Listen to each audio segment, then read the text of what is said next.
Pemirsa, pemerintah Arab Saudi kembali menutup pintu masuk bagi 20 negara termasuk Indonesia. Larangan tersebut berdampak pada perjalanan umroh yang dipastikan tertunda.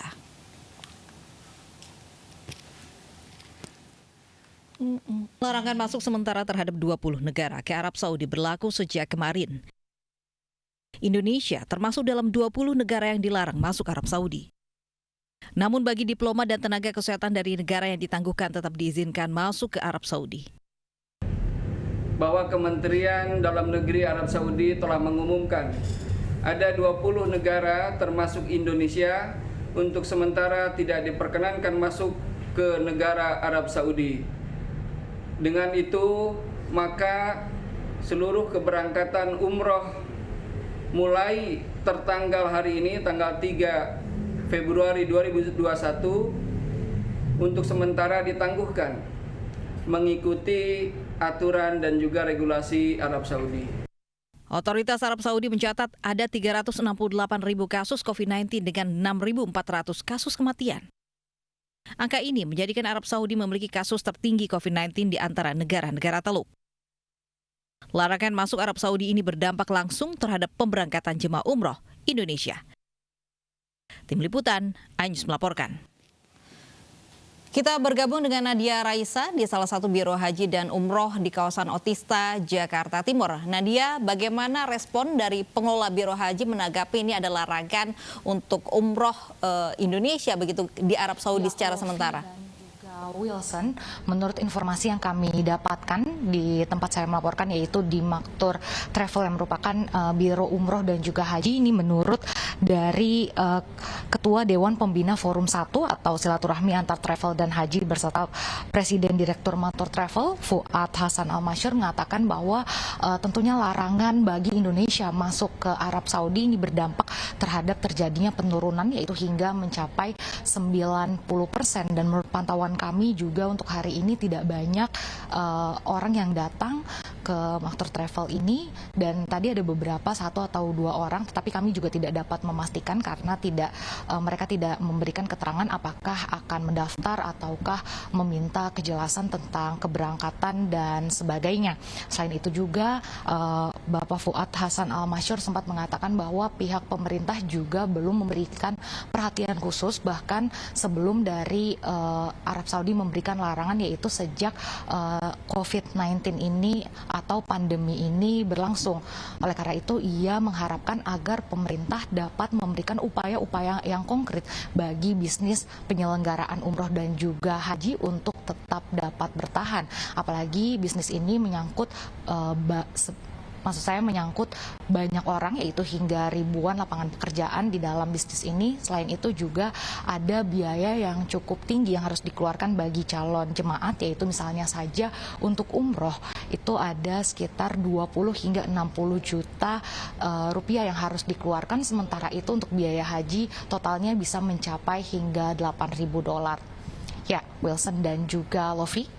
Baik, terima kasih Nadia Raisa atas laporan Anda. Selamat bertugas kembali. Pemirsa, pemakaian atribut keagamaan pada seragam sekolah menjadi hak setiap siswa dan tenaga pengajar. Hal tersebut tertuang pada surat keputusan bersama Mendikbud, Mendagri, dan Menteri Agama yang berlaku untuk semua sekolah di Indonesia kecuali Provinsi Aceh.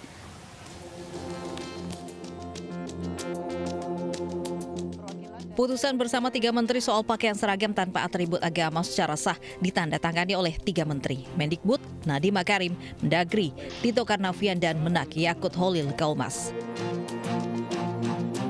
Pada intinya 3 menteri membuat keputusan atas dasar kasus yang ditemukan di Sumatera Barat, di mana ada pelajar yang diharuskan menggunakan atribut keagamaan tertentu.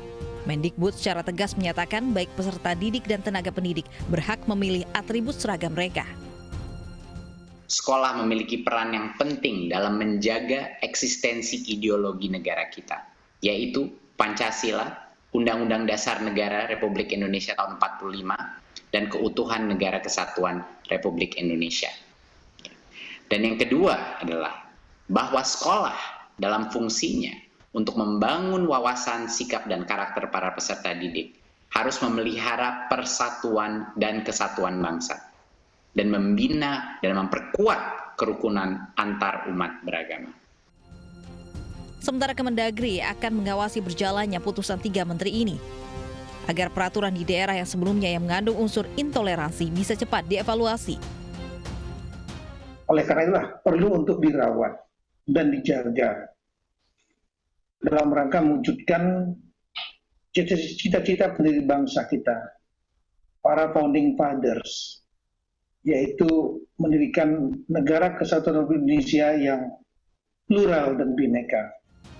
Senada dengan dua menteri lainnya, Kementerian Agama juga menyampaikan bahwa putusan ini akan memperkuat kebinekaan tanpa ada paksaan dari agama tertentu.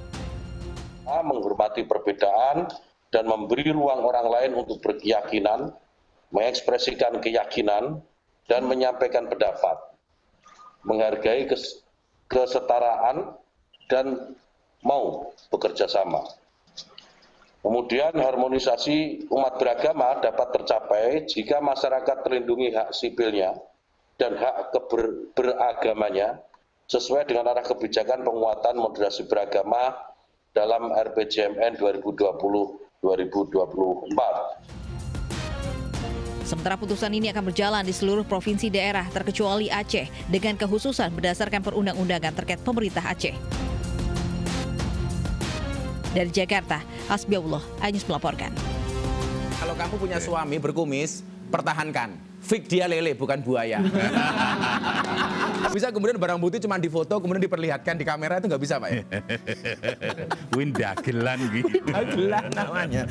Kita ngerjakan Jiwasraya. Jiwasraya itu target saya waktu itu cuma 7 bulan. Selesai, Pak ya, harusnya. Selesai. Tetapi yang paling sulit kan merubah mindset mereka, ya bagaimana yang tadinya mungkin harus serba duit. Pesannya Pak Jokowi waktu itu kepada Pak Burhan waktu itu ketika ditunjuk jadi Jaksa Agung? Benahi kejaksaan itu. Itulah bedanya saya dengan Pak Burhan. Pak Burhan dipanggil Presiden Jokowi datang. Saya dipanggil Jokowi tidak mau. Kenapa? Karena nama saya Miftah bukan Jokowi. Saya nggak berani jadi hakim atau jaksa. Kenapa? Karena saya sendiri selalu mengatakan begini, kita itu sering menjadi hakim dan jaksa bagi kesalahan orang lain, tapi menjadi pengacara bagi kesalahan kita sendiri. Pemirsa, usai jeda akan kami hadirkan informasi mengenai rumah makan rakyat yang membagikan makanan gratis kepada warga kurang mampu. Anyus yang akan kembali sesaat lagi.